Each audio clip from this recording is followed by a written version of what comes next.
Olá, olá pessoal, muito bom dia, muito boa tarde, muito boa noite. Meu nome é Anderson Batista e hoje nós vamos começar a analisar algumas questões relativas ao Estatuto do Servidor Público Civil do Estado de São Paulo. Então nós vamos trabalhar em 5 blocos com vocês, cada bloco com 10 questões. São questões que a gente analisou dos últimos concursos do TJ e outras questões que nós criamos, elaboramos e trouxemos para vocês, tá certo? Então a gente vai analisar questões elaboradas pela própria VUNESP e que foram cobradas nos concursos anteriores e outras questões que nós elaboramos de acordo com a previsão do seu edital e com as novidades legislativas, principalmente a Lei Complementar de 2021, que acrescentou dispositivos importantes no seu estatuto e que com certeza serão cobrados em sua prova, tá certo? Então a gente inicia esse primeiro bloco de análise das questões com uma questão na tela para vocês. A questão número 52 do concurso de 2021, que diz o seguinte: Cícero, que é funcionário público estadual, havia sido demitido do serviço público, mas posteriormente foi absolvido pela Justiça, em decisão que negou a existência da sua autoria.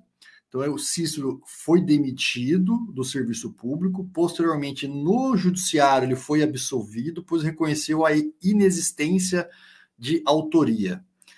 Nessa situação hipotética, portanto, considerando o Estatuto dos Funcionários Públicos Civis do Estado de São Paulo, é correto afirmar que Cícero deverá ser, na hipótese de afastamento, de demissão do serviço público, e esse servidor público se socorre no Poder Judiciário, com uma ação na Justiça e consegue o reconhecimento da inexistência do ato, afastou a materialidade ou a não participação, a sua não autoria daquele ato, ou seja, tratou-se da materialidade ou da autoria, afastando qualquer uma dessas hipóteses, esse servidor deverá ser reintegrado ao serviço público.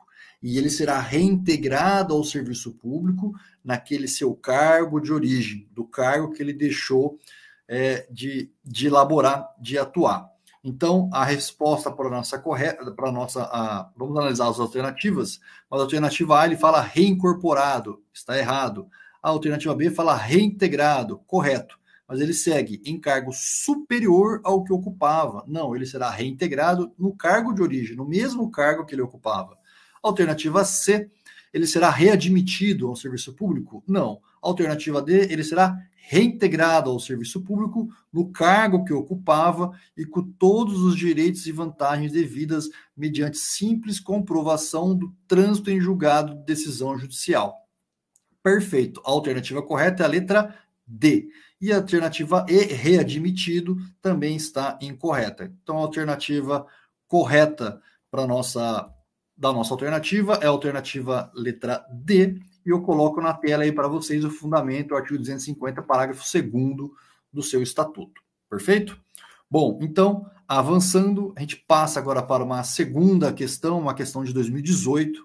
A questão 53 dizia: consoante o Estatuto dos Funcionários Públicos Civis do Estado de São Paulo, será aplicada a pena de demissão nos casos de... O artigo 256 do seu estatuto, ele traz um rol de disposições que, caso o servidor pratique qualquer uma daquelas situações, ele será sujeito à pena de demissão.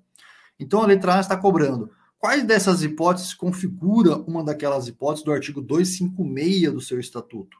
Ele diz, letra A, aplicação indevida de dinheiros públicos configura hipótese de demissão do serviço público? Sim, pessoal. Alternativa A é a resposta correta para a gente, tá certo? Alternativa B, vamos seguindo. Prática de insubordinação grave. Não, a prática de insubordinação grave não está sujeita à pena de demissão. Exercício de advocacia administrativa também não está sujeito à pena de demissão, mas sim demissão a bem do serviço público.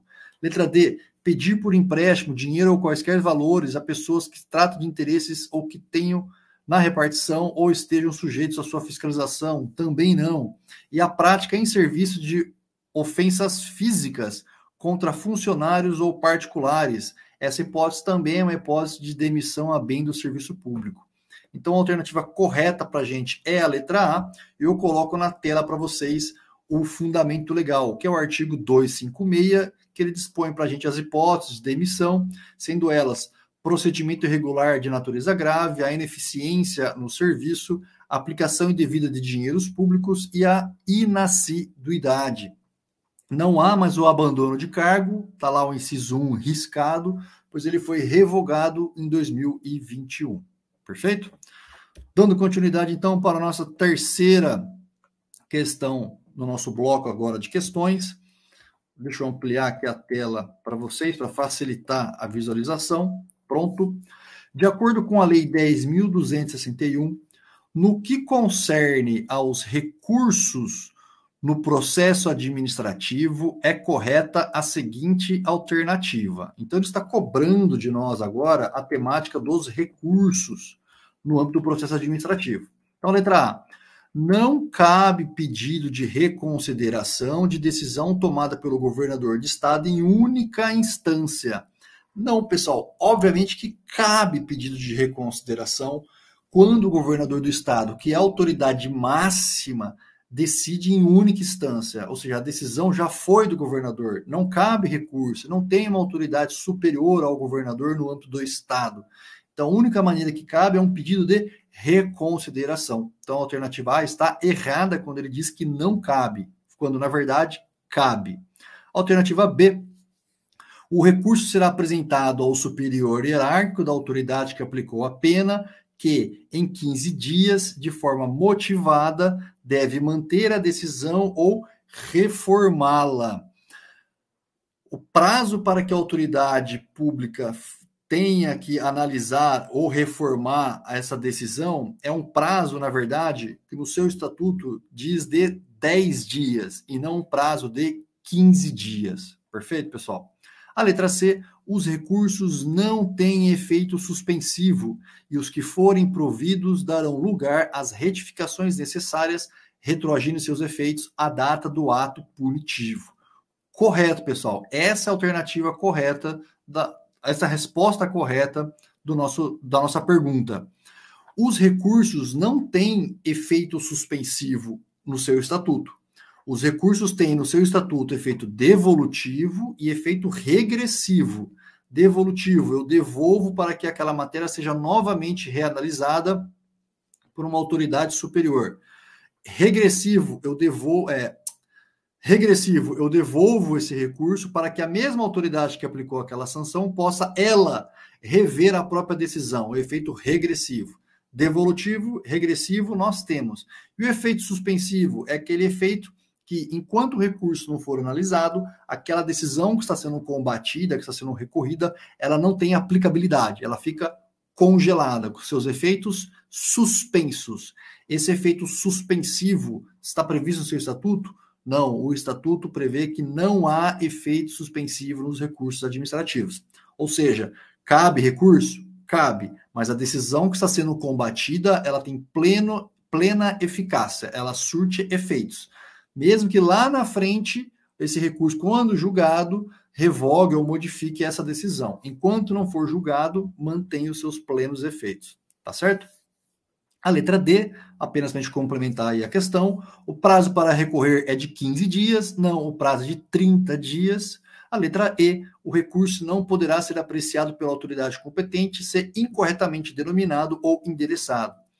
Se o recurso for erroneamente endereçado a uma autoridade que não é competente, essa autoridade que recebeu esse recurso de maneira equivocada, que não tem competência, ela automaticamente vai remeter para aquela autoridade que tem competência. Então, quando ele diz que o recurso não poderá ser apreciado, não, ele poderá ser apreciado pela autoridade que tem competência. Basta aquela que recebeu o recurso de maneira equivocada encaminhar para ela, tá certo? Então, a resposta correta aí na tela para vocês é a alternativa C, e eu coloco ali o fundamento legal das suas respostas de cada alternativa, tá certo? Bom, seguindo então, pessoal, para a nossa quarta questão, uma questão aí de 2017, do concurso 2017, a questão número 53 daquele concurso, que diz: dentre os deveres estabelecidos pelo Estatuto dos Funcionários Públicos Civis do Estado de São Paulo, encontra-se previsto expressamente o dever de. Então, o seu Estatuto traz um rol de deveres e um rol de proibições, não é isso? Ele está cobrando esse rol de deveres. Então, o que está previsto no Estatuto dentro daquele rol de deveres? Letra A. Estar em dia com as leis, regulamentos, regimentos, instruções e ordens de serviço que digam respeito às suas funções. Perfeito, pessoal. A letra A matou a alternativa. Cabe ao servidor manter-se atualizado com as leis, regulamentos, portarias, normativas que digam respeito às suas funções, tá certo? Letra B. Levar as irregularidades que tiver ciência em razão do cargo ao conhecimento da primeira autoridade a qual tiver contato.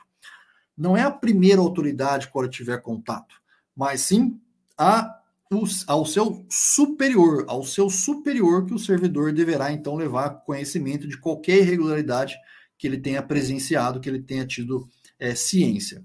Alternativa C, cumprir as ordens superiores, mesmo quando manifestamente ilegais. É óbvio que não, né, pessoal? Uma ordem manifestamente ilegal não se cumpre.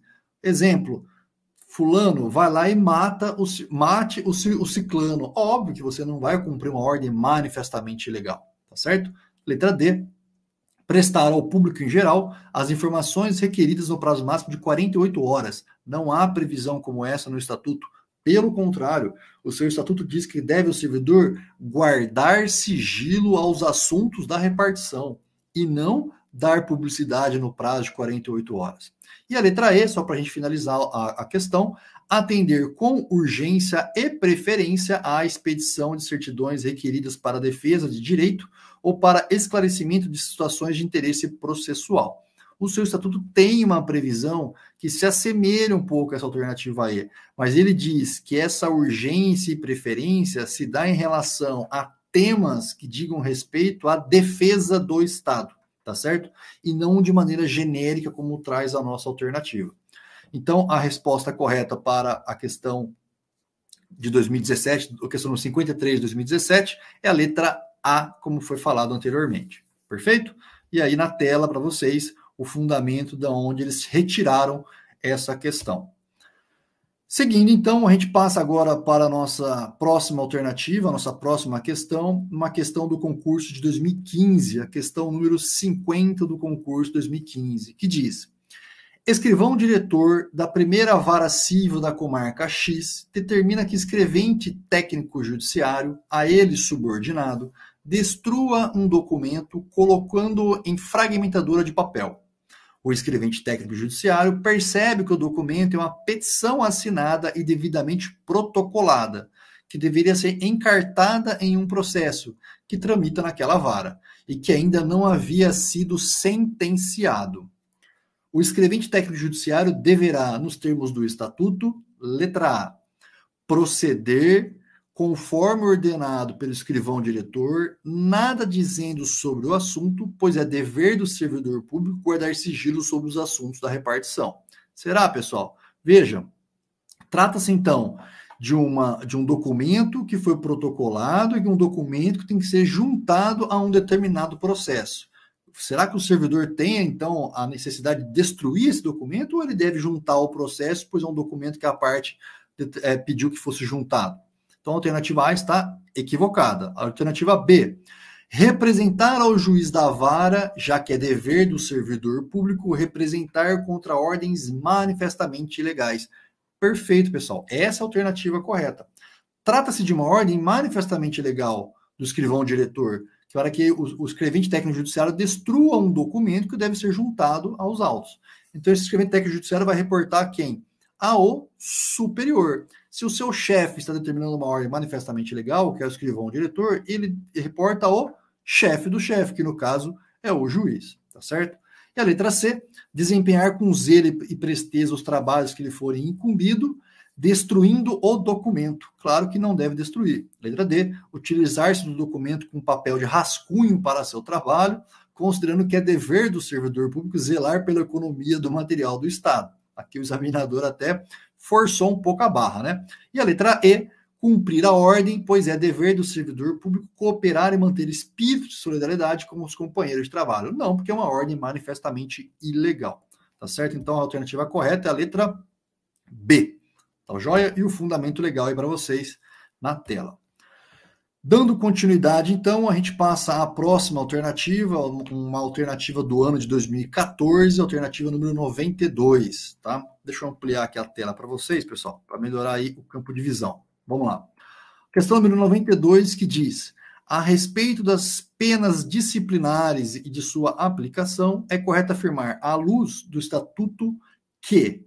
Letra A. A autoridade que aplicar a pena de suspensão poderá converter essa penalidade em multa na base de 50% por dia de vencimento ou remuneração, sendo o funcionário, nesse caso, obrigado a permanecer em serviço. A letra A, pessoal, é a alternativa correta. É exatamente isso. Você tem a pena de suspensão, que ela tem um prazo no seu estatuto, mas ao invés da pessoa ficar suspensa em casa, sem trabalhar e sem receber, eu converto essa suspensão para esse não pagamento em multa, determinando que ele trabalhe, vai trabalhar, mas eu aplico uma multa de 50% por dia da sua remuneração. Ou seja, no final das contas, ele vai receber o quê? Metade do que ele receberia pelo dia trabalhado, tá certo? Então, a alternativa A é a alternativa correta. Alternativa B, a pena de suspensão que não excederá 120 dias. Não, a pena de suspensão não excede a 90 dias. Alternativa C, a pena de demissão por ineficiência no serviço será aplicada independentemente de verificação sobre a impossibilidade de readaptação do funcionário público. Não, a demissão por ineficiência no serviço público só será aplicada depois que for impossível readaptar esse funcionário público. A letra D, a pena de repreensão poderá ser aplicada verbalmente ou por escrito. Onde está escrito verbalmente está errado. A pena de repreensão no seu estatuto ela é aplicada por escrito e não verbalmente. Existem estatutos de outros estados, de municípios, que admitem repreensão verbal. No seu estatuto em São Paulo, a repreensão ela é por escrito. E a letra E, praticar em serviço ofensas físicas contra funcionários ou particulares, salvo em ilegítima defesa, sujeito ao funcionário público a pena de suspensão ou demissão. 2 erros na alternativa.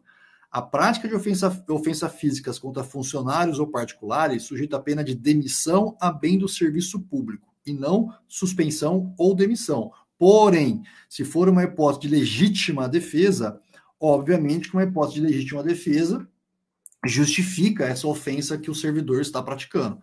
Então, também está errada essa parte da questão, da alternativa. A resposta correta, então, como a gente disse no início, alternativa A, perfeito? E na tela para vocês aí o fundamento legal da onde eles tiraram essa questão.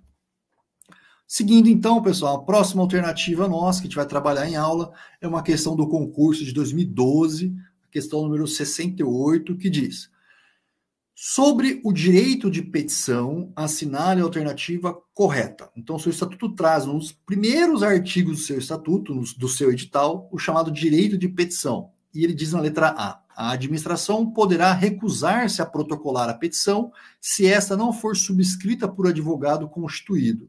Onde está o erro? Não existe a exigência da petição ser subscrita por advogado constituído. Dispensa-se a constituição de um advogado, a assinatura de um advogado para o exercício do direito de petição. Logo, a alternativa A está errada. Letra B. A reclamação sobre abuso, erro, omissão ou conduta incompatível no serviço público deverá ser encaminhada exclusivamente ao Ministério Público. Equivocado, pessoal. Em nenhum momento o seu estatuto fala de Ministério Público. A reclamação sobre o erro ou omissão ela é encaminhada diretamente à administração pública. Letra C.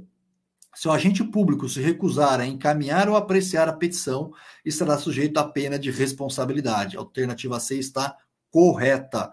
O servidor público que recebe essa petição de um cidadão, de quem for, ele tem a obrigação de dar encaminhamento a essa petição. Ele não pode simplesmente não dar andamento, jogar na gaveta e deixar aquela petição ficar esquecida. Ele tem que dar encaminhamento a essa petição, tá certo?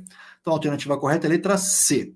Mas vamos seguir. A letra D. Visa coibir ilegalidade ou abuso de poder e promover a defesa de direitos, desde que exista prévio processo administrativo ou judicial. Essa parte final está errada.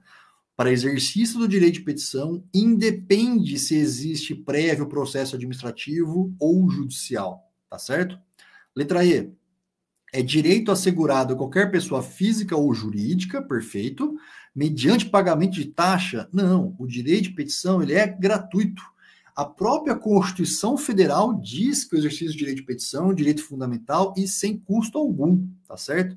Então a letra E está errada. O que sobra para a gente, então, que a gente falou agora há pouco, é a alternativa C, e aí eu coloco na tela para vocês o fundamento legal de onde foi extraída essa questão. Perfeito? Seguindo, deixa eu ampliar agora a tela para vocês novamente, a questão de 2011, questão número 58, que diz: assinale a alternativa que está em consonância com o disposto do Estatuto. Letra A. Será obrigatório o processo administrativo quando a falta disciplinar, por sua natureza, possa determinar as penas de repreensão, suspensão e multa. Segundo o seu estatuto, infrações disciplinares passíveis de repreensão, suspensão ou multa serão apuradas por sindicância e não processo administrativo. Quando ele diz será obrigatório o processo administrativo, aí está o erro, porque será apurado por sindicância. Perfeito? Voltando novamente, a letra B. São competentes para determinar a instauração do processo administrativo os secretários de Estado, o superintendente de autarquia, dentre outros. Essa alternativa B, ela está correta, pessoal. O seu estatuto diz quais são as autoridades competentes para determinar a instauração de processo administrativo, de sindicância, que podem aplicar determinadas sanções ou não. E o seu estatuto diz que são competentes para determinar a instauração de processo administrativo governador de estado, secretários, procurador-geral do estado, superintendente de autarquia. Então, a alternativa B, ela está correta, tá certo? Seguindo a alternativa C, ampliando a tela para vocês, diz: o processo administrativo deverá ser instaurado por portaria no prazo improrrogável de 15 dias do recebimento da denúncia e concluído de 90 dias do interrogatório do acusado. Vamos lá. O que tem de erro aí, pessoal, nessa alternativa? O processo administrativo será instaurado por portaria, perfeito, no prazo improrrogável de 8 dias do recebimento da denúncia e concluído no de 90 dias do interrogatório do acusado. Ele será concluído no prazo de 90 dias da citação do acusado. Da citação do acusado, o processo administrativo deverá ser concluído, tá certo? Então, tem 2 erros na sua alternativa. A letra D, da portaria de instauração do processo administrativo, deverão constar obrigatoriamente a indicação das normas infringidas e a penalidade mínima em tese cabível ao acusado. Não é a penalidade mínima, é a penalidade máxima em tese cabível ao acusado. Letra E. Comparecendo ou não o acusado ao interrogatório, inicia-se o prazo de 5 dias para requerer a produção de provas e arrolar até o máximo de 3 testemunhas. Aí houve uma inversão, né, dos números. Inicia-se o prazo de 3 dias para requerer a produção de provas e arrolar até o máximo de 5 testemunhas. 3 testemunhas, sindicância. Estamos falando de PAD, 5 testemunhas. Tá certo? Então, a alternativa correta para nós é a letra B. E aí o fundamento legal de onde foi extraída a sua questão. Perfeito? Seguindo então, pessoal, aí uma questão elaborada por nós, que a gente trouxe para vocês. Vamos analisar então a questão número 7. Diz a questão: nos termos do que dispõe a Lei 10.261, marca a alternativa correta. Letra A. A responsabilidade administrativa exime o funcionário da responsabilidade civil ou criminal. Está errado, pessoal. A responsabilidade administrativa, civil ou criminal, elas são independentes. Em regra, uma não exime a outra, tá certo?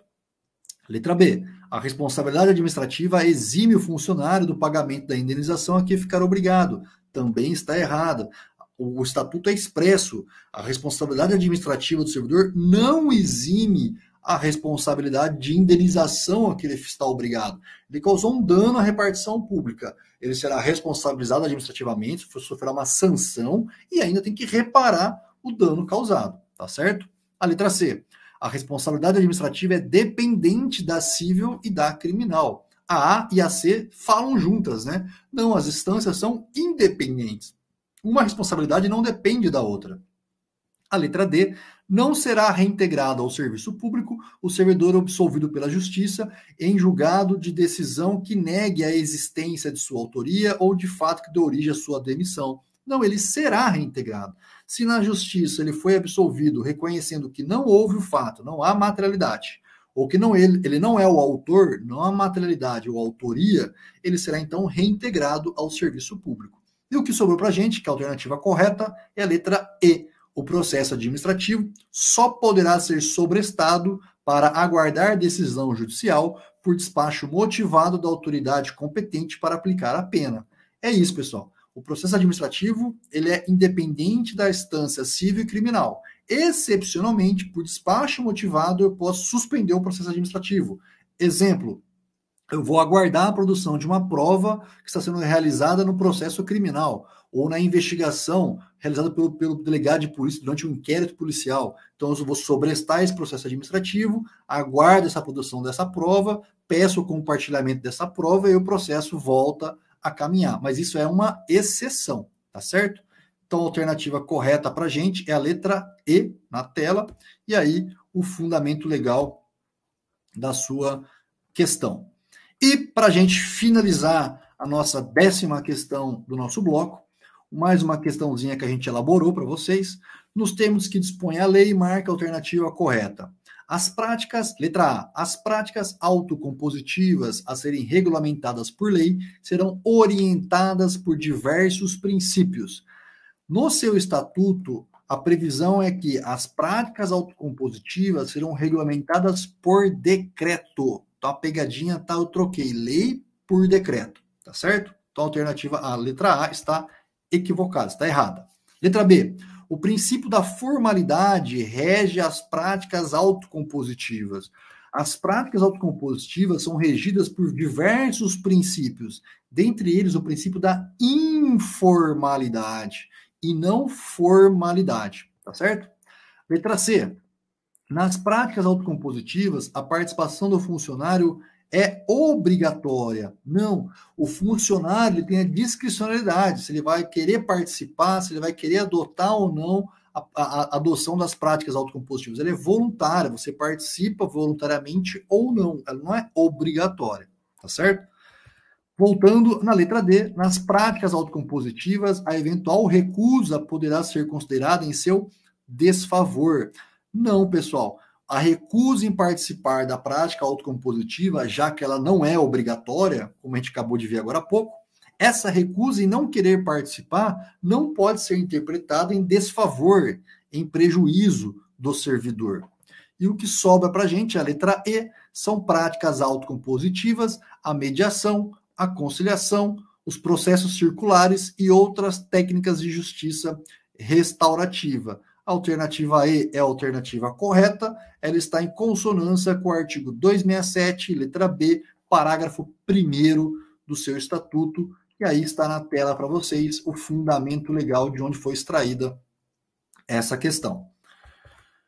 Então é isso, pessoal. A gente termina esse primeiro bloco, analisamos diversas questões de concursos anteriores e algumas questões que nós mesmos elaboramos para vocês, e a gente pôde perceber o quê? É letra da lei pura. Pega um artigo do seu estatuto, troca uma palavra ou outra, inverte o sentido das coisas e está feita a questão para você, tá certo?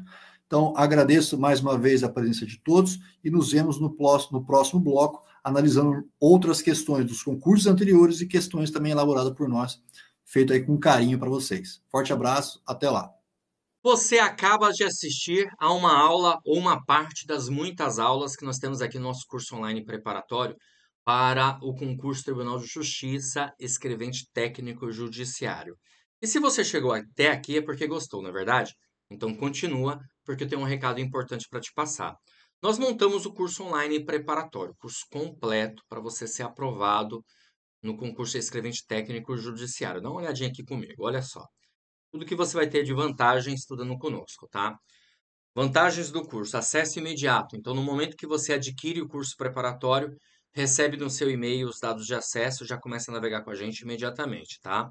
Acesso ilimitado. Poderá assistir às aulas quantas vezes você quiser, sem limitação de visualizações, e o curso fica válido para você durante um ano. Teoria e questões comentadas. Centenas de questões comentadas pelos nossos professores, que vai fazer uma diferença muito grande na sua preparação. E também material em PDF das aulas. Nós transformamos os slides dos professores em material em PDF para você ter aí, servir como material de apoio. Além disso, você vai receber uma série de bônus. Olha só, apostilas por matéria, com teoria e questões comentadas, certo? E também caderno de questões para você treinar. Um banco de dados de questões para você mandar super bem. Valor especial de lançamento do curso de R$ 497 por apenas R$ 279 à vista ou 12 vezes de R$ 28,86, tá bom? Para você adquirir o curso, você vai fazer o seguinte: abaixo do vídeo, na barra de descrição ou na barra de comentários, vai ter um link. Você vai clicar nesse link e vai ser redirecionado para a página do curso. Lá encontrará todas as informações necessárias, beleza? Aí vai ter um botão lá de quero comprar, você vai clicar nesse botão, vai preencher seus dados, escolher a forma de pagamento e pronto, vai começar a estudar aqui com a gente no Aprovei Concursos. Caso tenha alguma dúvida, pode entrar em contato conosco pela nossa central de atendimento WhatsApp, tá aí o número 19 99792 2427. Beleza? Então é isso, vou ficando por aqui, um grande abraço para vocês. Vou ficar te aguardando dentro da plataforma, hein? Então clica no link agora, faça a sua matrícula e inicie a sua preparação. Valeu, grande abraço e até mais.